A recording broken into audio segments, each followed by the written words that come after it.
it's Krystal. Welcome back to my channel. I know I have not made a video in a while, but I have been going through so much, so I just thank y'all for checking on me and thank you for just understanding. In this video, I'm just going to update you guys on everything that I have been through so far this year. Since my last update video, I have officially been a nurse for 11 months now. I am 1 month shy from being a RN for a full year, and it has been a roller coaster, literally. Like, it has taught me a lot about myself.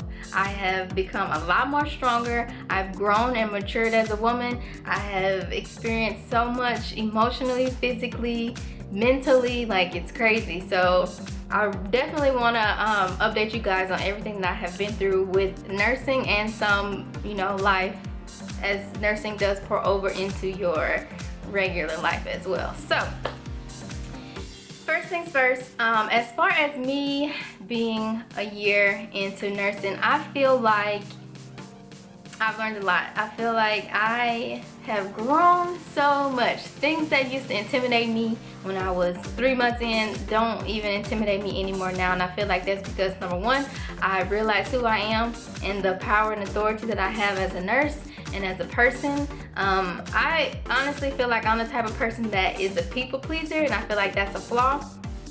So in the medical field, I would feel like I needed to make people happy when that's not my job. My job is to keep people safe and help them with their healing, and so I had to learn that. And I felt like people would walk over me, not like my coworkers, but patients. I feel like sometimes they try to see how far they can go with you, and I feel like I've learned how to discern those type of people and how to deal with it in those instances. I've dealt with a lot of death and dying, and I don't like that. I wish that nursing did not have that part. It wasn't, that wasn't a part of nursing, but it is. I've had, I think three so far, and each one of them, they don't get better, and it's hard.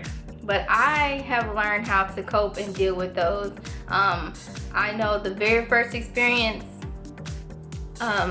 was hard, and I internalized it and I took it home with me, and I just was really stressed out for like a few days, and I was afraid to go back to work just because I took it with me and I internalized it, when it's like you can't do that.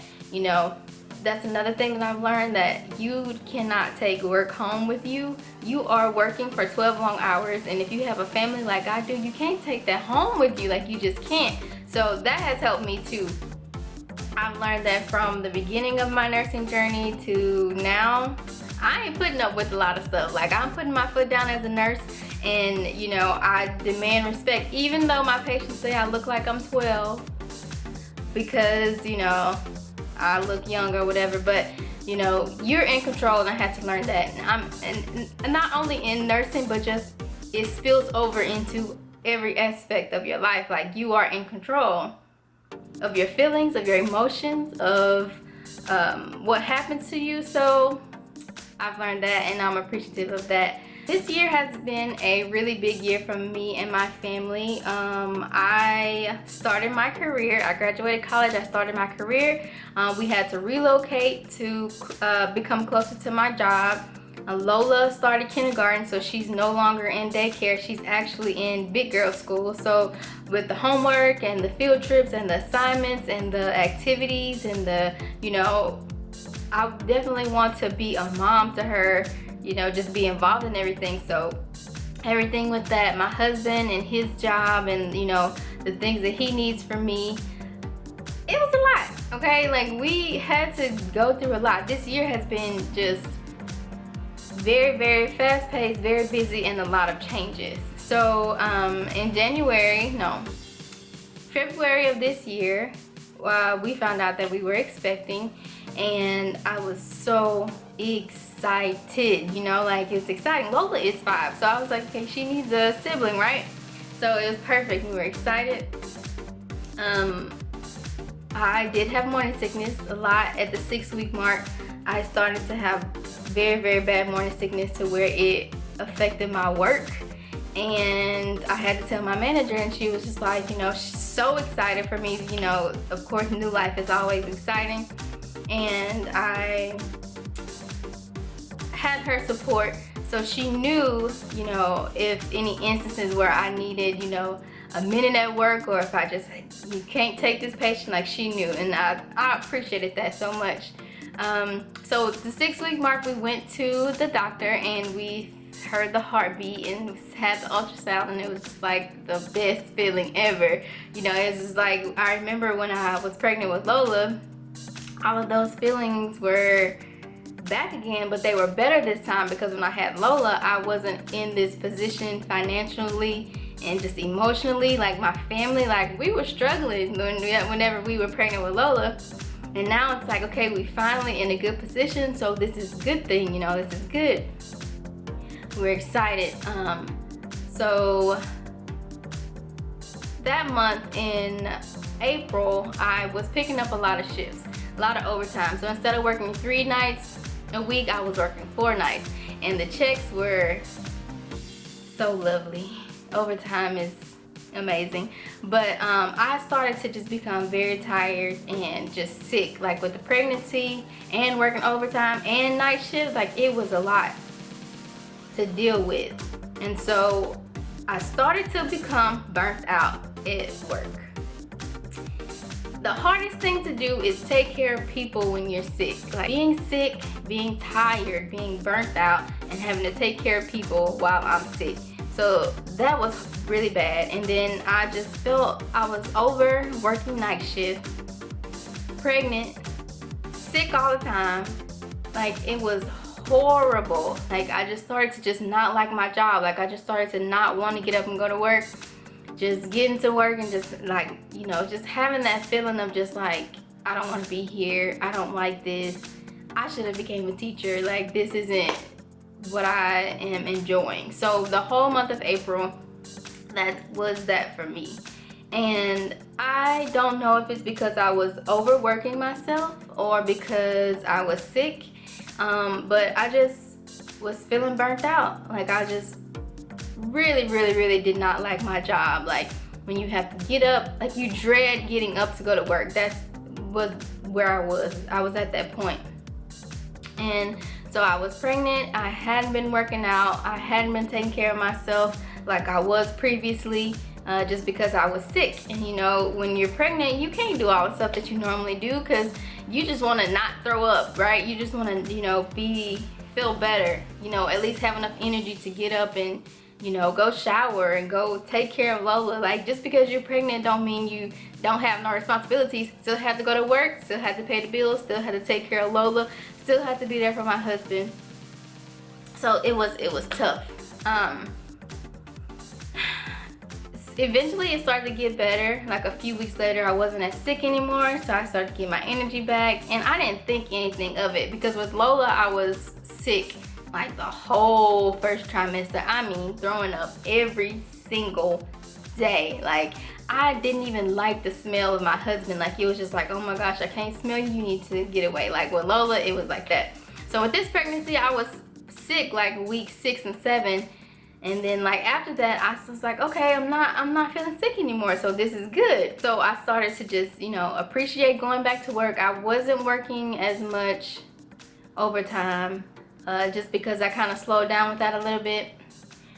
So on May the 16th, we had our 12-week appointment, and I was so excited. I remember because the Thursday night before, the appointment was on Friday morning at 9:50. The Thursday night prior to that, I went to work. So I was like, oh, I just need to get through this shift, and then in the morning we can go to the appointment. I can see my baby, and I can just be so, you know, excited. I can just, you know, I felt like me seeing my baby would help me to just remotivate me, especially because I wasn't sick anymore. Like, you know, that would just re-energize me and help me to just get focused again. So we went to that appointment, and we went into the ultrasound room, and the lady was nice.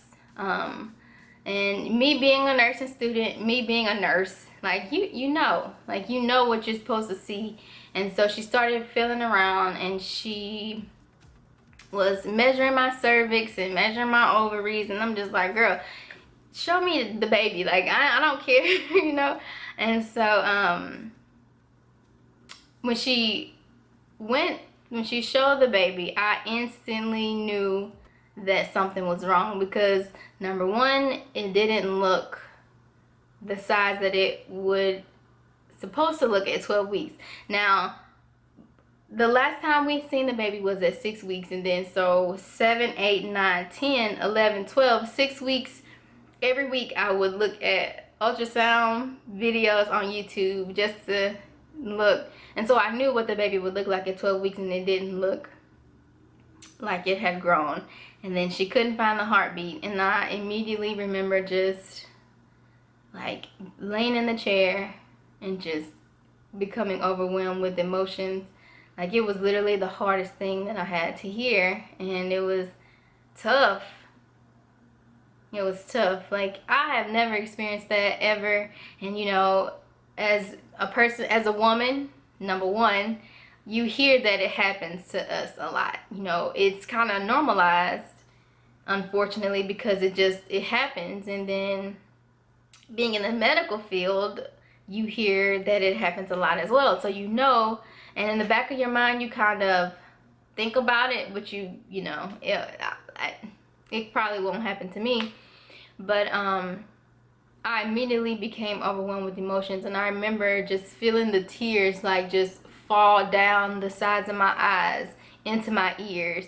And I was sad. I was so sad. I was torn. Went and got another doctor, and she was like, she reviewed the ultrasound, and she was like, yeah. She was like, I really hate meeting people in this instance, but you know, she told me that we have options. And we went to another room and we waited, and I was just sad, like really sad. And my husband, you can tell that he was sad too. So he prayed for me, and it felt like the longest time for the doctor to come in there. Like, I was just like, oh my gosh. And it was horrible. Like, it was hard. It was hard. I felt broken. I felt like I did something, and I felt like it was my fault. And it was just hard to experience in that moment. And I remember just staring at the wall, just thinking, like, is this real? Like, did this really happen to me? And so when the doctor came in there, she was so sweet and so, you know, just concerned. And she talked to me and my husband and told us about the options. And she reassured me that it wasn't anything that I did, that this happens. It could have been like genetic or chromosome issues. The baby was measuring 8 weeks, and I was 12 weeks. So I had a miscarriage, and the baby stopped growing at 8 weeks, and I was 12 weeks. So the hardest part for me to like digest was that I didn't know for 4 weeks. Like, I felt like I didn't know. Like, I felt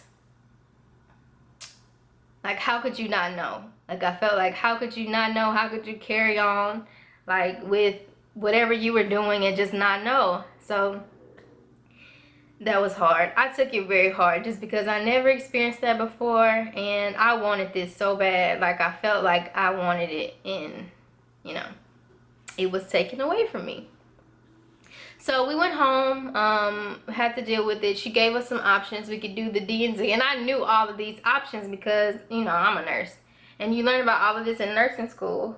And so she was like, you can do the D&C, or, you know, you can take the pill, Cytotec, and it'll help you, you know, miscarry, or you can just wait and allow your body to miscarry on its own. So I was like, okay, I don't want to do surgery because that's too much. And I don't want to wait to let my body do it on its own, because if it's been 4 weeks, I'm not about to continue to wait, because then I will be at risk for getting infection or sepsis. And so I decided to go with the pill. The pill is called Cytotec, and let me tell y'all, that pill was the worst experience I have ever experienced in my entire life. It was hard. So I did that, and after I, you know, took the pill and miscarried, I became depressed because I never experienced anything like that before, and I blamed myself. I felt insecure. I felt broken, inadequate, and I felt like nobody really understood, and I felt like nobody was like concerned, and I felt like alone a little bit, just because, and people were there for me. Like, my best friend was there for me. She came and drove all the way here to check on me. My husband was there for me. My mom, of course, she was there for me because she's been through it. Like I said, like, it's something that women just go through. But I still felt like alone. I just wanted someone to be like, hey, like, how are you doing? Like, are you good? Like, are you okay? Like, I just wanted someone to just do that. And I felt selfish for wanting it. So I just fell into depression, and I was just depressed for like a few weeks. But I understand that God has a plan for me. And I know that I had to go through this for a reason. And it has made me stronger. It has made me look at women in a completely different way. Like, it has made me understand that, like, women, we go through some stuff. Like, we really just go through stuff that people just don't get and they don't understand. And so it just helped me to just get it. It helped me to get it. And it also helped me to appreciate life. It made me appreciate Lola. Like, I have her, and you know, she's here and she's mine, and I have her, and I can't imagine just not having her. So that made me appreciate her even more. It made me and my husband's relationship so much better because we've never been through anything like that. We've never had to experience death together, or just anything like that. So it helped us grow and made us stronger. And it made me stronger. It made me realize that, you know, I am an amazing woman, and I can literally conquer anything. And I know that God has some amazing plans for my life. And so I'm just going to continue to pray and continue to just be me and grow. So yeah, I've been depressed with that. So burnout with my job, upset, feeling like I don't know if this is what I want to do. Is this my right specialty? Like, do I even like this? Did I make a mistake? To going through the miscarriage and feeling depressed and just feeling down, like having this gray, dark cloud over me.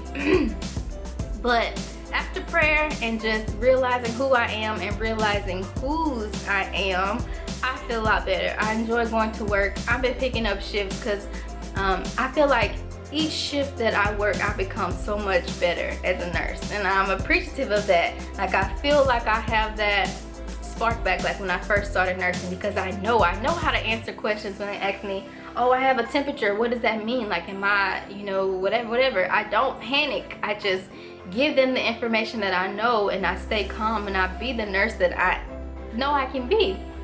For instance, if a patient has high blood pressure, like me 6 months ago would have been like, oh my gosh, charge nurse, their blood pressure is 180 over 90. Like, what do I do? Like, we need to call the doctor, we need to get this. But now I'm just like, okay, are you in pain? Like, do you have anxiety? What's causing, do you take blood pressure medicine at home and you missed the dose because you just got admitted? Like, what, I work through my own problems before I have to take it to anybody else. And I feel like that's so much growth. And I feel like, you know, I feel good. I feel good about myself and my capabilities. Mind you, I still have questions. I still don't know how to do stuff. Like the other day, there was an order to flush a JP drain. I was like, how do you flush a JP drain? And the nurse had to show me, and now I know how to flush a JP drain. Like, I understand and I accept that I'm still going to always have questions. But I feel very confident in myself that I am capable of being a great nurse. We have a lot going on in my household. Lola just finished kindergarten. My husband just passed his fundamental engineering, I think it's called fundamental engineering exam. And so we have a lot of stuff that's happening in our lives right now. And I I wanted to give myself that 1 year transition of being a nurse before I started my BSN. I wanted to start it ASAP, but you know, I wasn't ready. So now I plan to start this August in the fall, and I don't know which school yet. I am still weighing out my options. I am just excited. I'm going to stay on my unit probably for another year or 2 years because I'm really finding the passion in it. I enjoy talking to my patients. Some days are better than others. Some days I have really, really good days where I finish my charting. I chart in real time. I pass my meds on time. I do my patient education. You know, I'm like the perfect nurse. And some days it's like, I'm just like, okay, I don't finish charting until like 2 a.m. and I'm just like, okay, this med is late, but it's okay. We're gonna, you know, so it's good, but I still have more growth to do. I am ready to go to day shift. I'm over night shift. Nights, I can't get with nights. I had a conversation with the people on my floor because we have like nurses who've been nurses for 20 years that's still working nights. Nurses who have like 3 kids and a husband and working nights. And I'm like, how are y'all working nights? And they're like, well, I'm not a morning person, or I just like nights better. But that's not for me. Like, I cannot. Because I'm losing a day to sleep, then I'm going to work, and I'm losing the next day. Y'all know, because I've explained this to y'all before, but it's just like I can't. So day shift is coming soon. Probably whenever Lola starts school in August, I will be on day shift, and I'm so ready, okay? Like, I cannot wait to just be on day shift. I know you get paid a little bit less, and you know, there's more administration there, but I don't care. Like, for my sanity and for my family dynamics, like, I want to go tuck my child in at night. Like, when I have to tell Lola I have to go to work, she gets sad because, you know, I'm not there for her to bathe with her or to tuck her in or just do things that I would normally love to do with her. So day shift is coming real soon. I'm so excited that a lot of you guys have found use for my interview tip video. I was not gonna post that video just because that's how I am. Like, I'll record videos and I'm like, I'm not gonna post this. But I'm so blessed that a lot of you guys have found it very helpful, and a lot of you have told me that you have secured jobs because you use some of the tips, and that makes me so happy. Like, it's exciting to see, you know, people being blessed by what I have to say and what I do. So I just wanted to update you guys on what I've been going through and what I've been dealing with. I do plan to bring you some more content, especially for my people that are in nursing school. So you guys just continue to keep me in your prayers. Thank you so much for spending the time to watch this video. I appreciate each and every one of you, and I hope you have a great day. I will see you in my next video.